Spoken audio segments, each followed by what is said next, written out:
Welcome to the tent. Let's dive right in. God told Moses, "Make the inner tent with 10 sheets made from fine linen yarn. Take violet, purple, and bright red yarn, and creatively work an angel design into the fabric. Each sheet will be 42 feet long and 6 feet wide, all the same size. 5 of the sheets must be sewn together, and the other 5 must also be sewn together. Make 50 violet loops along the edge of the end sheet in each set, placing the loops opposite each other. Make 50 gold fasteners. Use them to link the 2 sets of sheets together so that the tent is a single unit. Then make 11 sheets of goat's hair to form an outer tent over the inner tent. Each of the 11 sheets will be 45 feet long and 6 feet wide. So 5 of the sheets together into one set, and the remaining 6 into another set. Fold the 6th sheet in half to hang in front of the tent. Make 50 loops along the edge of the in sheet in each set. Make 50 bronze fasteners and put them through the loops to link the inner tent together as a single unit.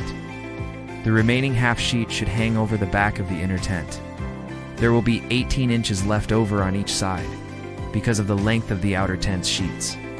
That part should hang over each side in order to cover the inner tent. Make a cover of ram's skins that have been dyed red for the outer tent. Over that, put a cover made of fine leather. Then God said, "Make a framework out of acacia wood for the inner tent. Each frame is to be 15 feet long and 27 inches wide, with 2 identical pegs. Make all the frames for the inner tent the same way.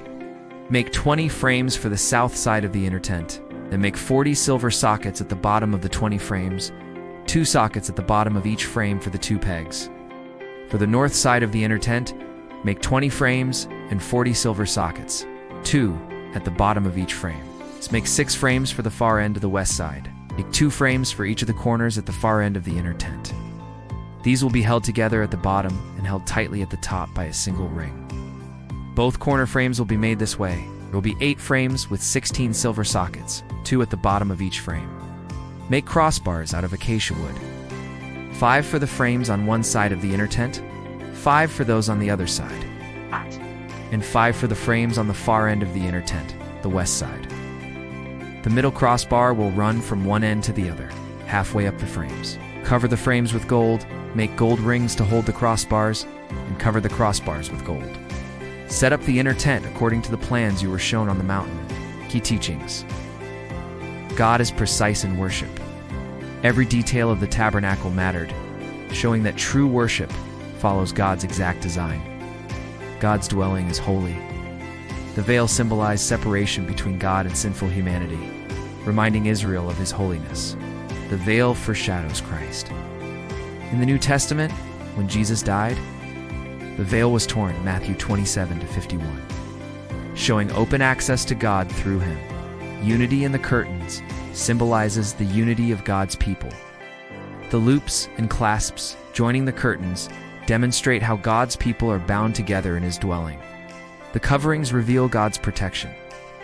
Just as the layers shielded the tabernacle, God covers and protects his people.